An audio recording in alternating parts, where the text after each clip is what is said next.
Na primeira metade de 2021, mais de 2,7 milhões de pessoas visitaram as Ilhas Havaianas.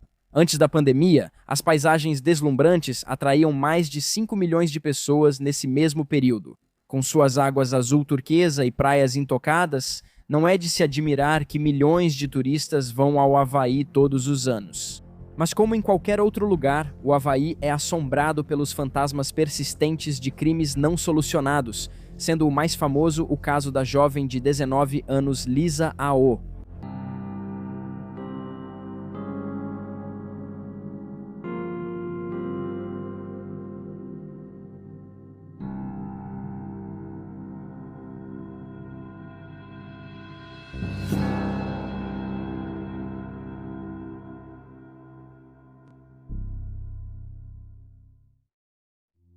Lisa A.O. nasceu em 25 de julho de 1962 em Honolulu, filha de Chester e Patrice A.O. Conhecida por ser trabalhadora e inteligente, os entes queridos de Lisa a descreviam como bonita, agradável e sempre uma garota feliz com grandes sonhos. Após sair da escola, ela começou a trabalhar como cabeleireira no salão Susan Beers, em Kailua. Esperava-se que ela fosse longe na vida e sua família acreditava que um futuro brilhante a aguardava, mas, tragicamente, toda essa promessa lhe foi tirada. Numa noite chuvosa de 20 de julho de 1982, Lisa terminou o trabalho às 21h. Era uma noite escura e sombria, com chuvas torrenciais. E antes de correr para o carro, a jovem de 19 anos comentou com seus colegas de trabalho que iria ver seu namorado, Doug Holmes, no apartamento da irmã dele em Makiki. Ela saiu do trabalho por volta das 21h45, depois de tentar esperar a melhora das condições climáticas adversas. Ela chegou ao jantar sem problemas e foi vista com vida pela última vez em 21 de janeiro às 0h45, quando saiu para ir para casa. Holmes mais tarde disse aos investigadores: "Saímos do jantar por volta de 0h45, descemos. Cada um estava com seu próprio carro e nos despedimos. E essa foi a última vez que a vi." Lisa nunca chegou em casa, embora, no caminho de volta, ela tenha ligado para sua colega de quarto, Candy, para avisar que estava indo para casa. O departamento de polícia de Honolulu foi notificado do desaparecimento da jovem na manhã seguinte. Quando Candy percebeu que Lisa não havia retornado ao apartamento como planejado, nem tinha entrado em contato com ela, também avisou a família de Lisa. Chester e Patrice contataram Holmes, que estava no dormitório da Universidade do Havaí. Ele disse que procuraria a jovem de 19 anos, achando que ela teve problemas com o carro e estava perto. Após algumas horas, Holmes avisou a polícia que encontrou o carro de Lisa. O Toyota dela, de 1976, estava estacionado no acostamento da rodovia em Maunawili, perto do antigo Kailua Drive-In. O policial que se encontrou com Holmes observou que a janela estava abaixada até a metade e havia entre 5 a 7 centímetros de água no assoalho do veículo. O banco estava encharcado e molhado, mas, estranhamente, a bolsa da jovem de 19 anos estava completamente seca. O policial sugeriu que a bolsa dela pode ter sido deixada lá após a chuva. A carteira de motorista e o registro do carro dela não estavam na cena, e o policial afirmou ter visto arranhões no rosto de Holmes. No veículo de Lisa, nenhuma evidência foi encontrada, pois os peritos disseram que o Toyota estava totalmente limpo de vestígios. Após o desaparecimento dela, a comunidade local entrou em ação. Mais de 150 mil panfletos foram espalhados pela ilha e centenas de cidadãos se voluntariaram nas buscas, enquanto a família de Lisa dava entrevistas à mídia local, esperando que alguém soubesse o que aconteceu com sua filha. Buscas em massa foram realizadas por toda a ilha. Patrice lembrou que ela e Chester frequentemente ficavam em casa caso ela conseguisse ligar. Após 10 dias sem notícias da jovem de 19 anos, os investigadores começaram a temer o pior. Se ela tivesse sido sequestrada, provavelmente ligariam para a família, pediriam resgate, mas não ligaram, disse um policial ao portal de notícias KON2. Os únicos relatos de testemunhas que chegaram foram de pessoas que viram um carro com luzes azuis piscando na grade atrás do Toyota de Lisa na noite do seu desaparecimento.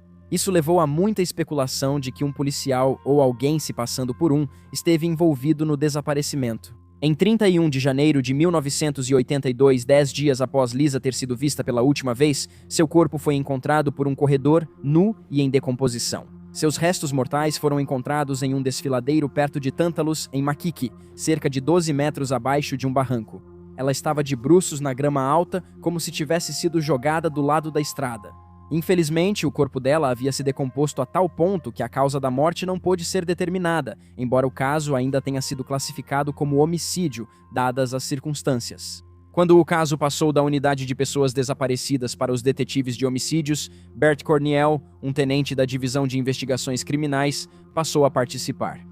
Ele foi entrevistado pela Hawaii News Now, em 2019, aos 72 anos, com o caso de Lisa dolorosamente marcado em sua memória. Corniel revelou que poucos dias após a descoberta do corpo da jovem de 19 anos, a polícia já tinha um suspeito, um colega policial. Pouco depois, essa teoria se tornou pública, causando um terror compreensível e preocupação entre os moradores locais, especialmente as mulheres, que temiam ser paradas por um policial assassino. Especulou-se que o registro do veículo e a carteira de motorista de Lisa não estavam em sua bolsa porque ela os entregou a um policial que a abordou. O pânico sobre policiais predadores se espalhou pela ilha, mesmo com autoridades garantindo que mulheres não precisavam parar para carros de polícia sem identificação. O sentimento de apreensão ficou tão intenso que o Departamento de Polícia de Honolulu proibiu as luzes azuis piscantes que usavam antes na grade. Embora a teoria do policial fosse a principal no caso de Lisa, não era a única.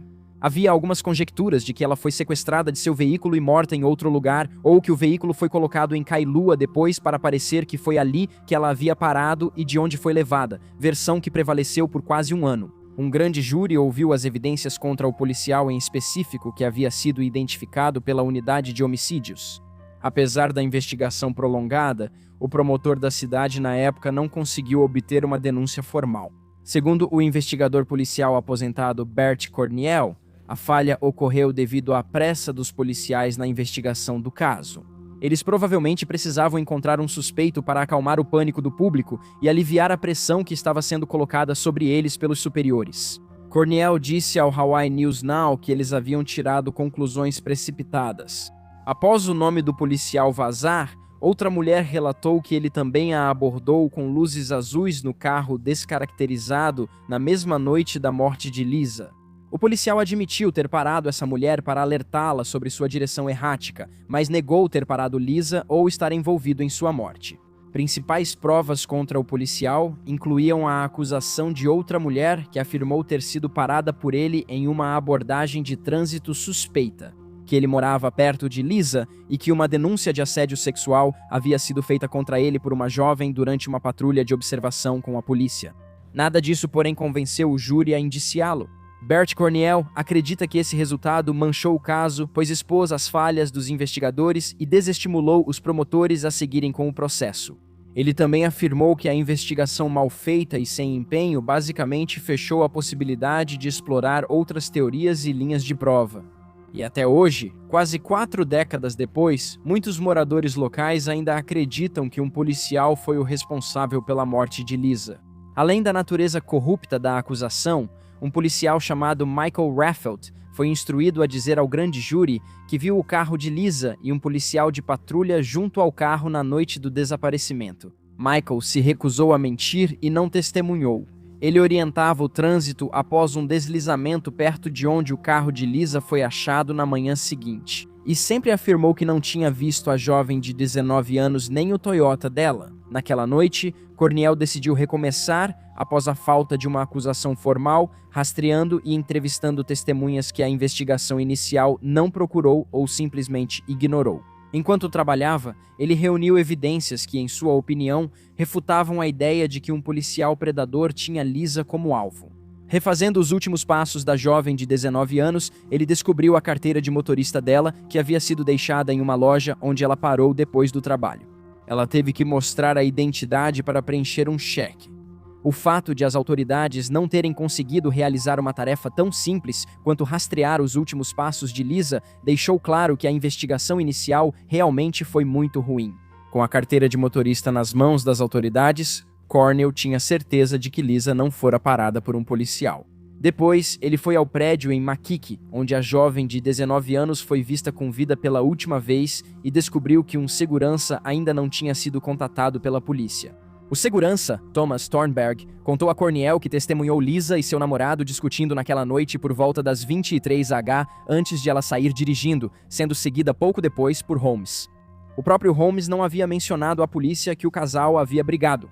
Outra testemunha localizada por Corniel foi uma entregadora de jornais chamada Charlotte Kamaka. Kamaka acabaria testemunhando perante um júri de acusação, isso, por volta de 0h30 na noite do desaparecimento de Lisa, enquanto fazia suas rotas habituais, ela percebeu um homem passando de carro por ela. Em um carro azul com uma passageira que parecia estar dormindo ou inconsciente. Kamaka disse que percebeu isso pelo fato de que, abre aspas, a cabeça dela pendeu quando o carro fez a curva, a cabeça dela simplesmente pendeu. Ela disse que viu bem o motorista quando ele deu a volta no mirante pavimentado. Ao fazer a curva, o homem parou e a olhou, mas a passageira já não estava mais no carro. Após o corpo de Lisa ser encontrado, Kamaka procurou a polícia para relatar o que viu na noite do desaparecimento da jovem de 19 anos, mas suas informações foram ignoradas. Ela disse que um detetive anotou seus contatos, mas nunca a procuraram para um depoimento completo. Ainda assim, Kamaka continuou procurando a polícia para saber o que eles estavam fazendo, sentindo que o que testemunhou era importante. Só quando Corniel entrou em contato com ela é que ela conseguiu contar toda a história do que tinha visto. 3 anos após a morte de Lisa, Nelson Lum, o investigador principal do caso, escreveu em uma declaração juramentada que sua investigação massiva e extensa sobre o crime não havia mostrado nenhuma evidência. Contra, abre aspas, um funcionário da cidade agindo dentro do exercício de suas funções, Lum tinha certeza de que nenhum de seus policiais era responsável pelo que aconteceu com Lisa. Ele também afirmou que não havia evidências diretas sobre quem causou a morte de Lisa A.O., embora, acrescentou, houvesse um ou mais suspeitos no caso. Doug Holmes, o namorado de Lisa, admitiu que sabia que era um desses suspeitos. Após concordar em fazer 2 testes de polígrafo, foi revelado que ele falhou em ambos. A explicação dele para o fracasso foi que se sentia culpado, enquanto Lum observou que não tinha outro motivo para considerar Holmes um suspeito. Fora os resultados do teste de polígrafo, mas como sabemos, polígrafos são notoriamente pouco confiáveis. Durante um processo judicial iniciado anos após a morte de Lisa, Lum afirmou que Holmes havia revelado ainda mais detalhes sobre sua culpa quando foi questionado. Ele também disse que se sentia mal por não ter levado Lisa para casa na forte chuva, já que ela era motorista inexperiente e havia passado no teste pouco antes de morrer. Lum afirmou que achava que Holmes não era responsável pelo crime, pois as autoridades não encontraram um motivo para o crime. Citação: não havia uma terceira pessoa envolvida, não havia dinheiro envolvido, não havia um bebê a caminho, não havia motivo para ele fazer isso. Holmes também admitiu que pretendia terminar o relacionamento do casal, afirmando que iria para a faculdade. Ele estava seguindo os estudos, enquanto Lisa estava mais ou menos estagnada, pelo menos em termos de escolaridade. O jornal Honolulu Star noticiou em outubro de 1991 que Kamaka identificou o segundo suspeito da polícia em um reconhecimento fotográfico. O jornal menciona que esse suspeito falhou em 2 testes de polígrafo, indicando que se tratava de Doug Holmes. O jornal informou, no entanto, que Lum continuou a desconsiderar as evidências contra Holmes e tentou desacreditar Kamaka, rotulando-a como uma testemunha não confiável. Mais de 1 ano após a morte de Lisa, seus restos mortais foram exumados. Os investigadores levaram o crânio e a mandíbula para um legista de Los Angeles tentar identificar a causa da morte da jovem de 19 anos. O médico legista menos experiente de Honolulu poderia ter perdido pistas importantes. Ao exumar o corpo dela, descobriram que Lisa ainda estava em um saco de cadáveres da polícia. Corniel trabalhava como investigador particular para Patrice e Chester A.O. nessa época, e ficou chocado ao descobrir que o saco de cadáveres também continha folhas, terra e lixo. O corpo de Lisa nunca foi sequer lavado antes do enterro. Os resultados do segundo exame dos restos mortais nunca foram divulgados ao público, embora o legista tenha declarado que a decomposição avançada tornou muito difícil fazer determinações conclusivas. Em 2019, o antropólogo forense Robert Mann, que trabalha na Universidade do Havaí, se ofereceu para examinar os restos mortais de Lisa. No entanto, não está claro onde estão seu crânio e mandíbula. O Departamento de Polícia de Honolulu afirmou que ambos estão sob custódia do Instituto Médico Legal. O médico legista disse que eles foram devolvidos ao caixão com o restante dos restos mortais. A família de Lisa não faz ideia de onde eles estão agora, e embora não quisessem perturbar o local de descanso de sua ente querida mais uma vez, ainda desejam respostas, e esperam que novas tecnologias e antropólogos mais experientes possam ajudar a esclarecer as dúvidas que eles têm. Maylee McIntyre tinha apenas 7 anos quando sua irmã Lisa desapareceu. Por causa de sua pouca idade, ela foi poupada da maioria dos detalhes horríveis do caso de Lisa. Mas ela tinha plena consciência do grande impacto que isso teve em sua família. Abre aspas. Foi difícil para meus pais. Eu percebia isso sempre que chegava o aniversário da Lisa, ou o aniversário da morte dela, ou em algum momento dava para notar. Só na adolescência que May descobriu a verdade sobre a morte da irmã. Foi então que ela começou a fazer perguntas em 2019. Ela disse que qualquer resposta agora seria um alívio. Já se passaram 40 anos desde a morte de Lisa, e sua família ainda está lutando para descobrir o que realmente aconteceu com ela. Na noite de 20 de janeiro de 1982, apesar da polícia afirmar que investigará novas informações que surgirem, é difícil manter a esperança à medida que os anos passam e o caso continua parado. Charlotte Kamaka, a motorista de entregas que testemunhou o homem e a mulher inconsciente no carro azul na noite do desaparecimento de Lisa, já faleceu, aos 73 anos.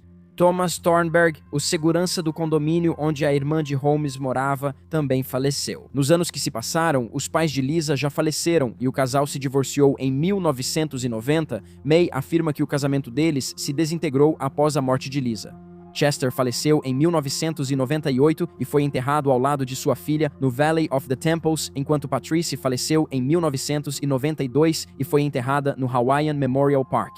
Ainda assim, várias figuras importantes do caso continuam vivas. O policial, antes apontado como suspeito do assassinato, e o investigador principal do caso ainda estão vivos. Burt Cornell ofereceu sua ajuda, afirmando que voltaria do estado da Flórida para o Havaí para ajudar no que fosse possível. E Doug Holmes, o antigo namorado de Lisa, ainda está vivo e mora na Austrália, trabalhando como executivo em uma empresa de investimentos. Apesar de a presença de pessoas importantes vivas dar esperança à família, especialistas afirmam que será difícil obter uma acusação formal, pois a morte de testemunhas enfraquece provas por ouvir dizer. Também é provável que a equipe de defesa derrube rapidamente a acusação ao apontar para a investigação inicial mal feita. O caso de Lisa continua sem solução. Se souber algo sobre a morte dela, contate a Divisão de Investigação Criminal da Polícia de Honolulu. 808-723-3609. E aí estão os fatos. Por favor, deixe um comentário abaixo com suas próprias opiniões e especulações. E lembre-se de curtir este vídeo e se inscrever para apoiar o canal. Obrigado por assistir. Fique atento, cuide-se e até a próxima.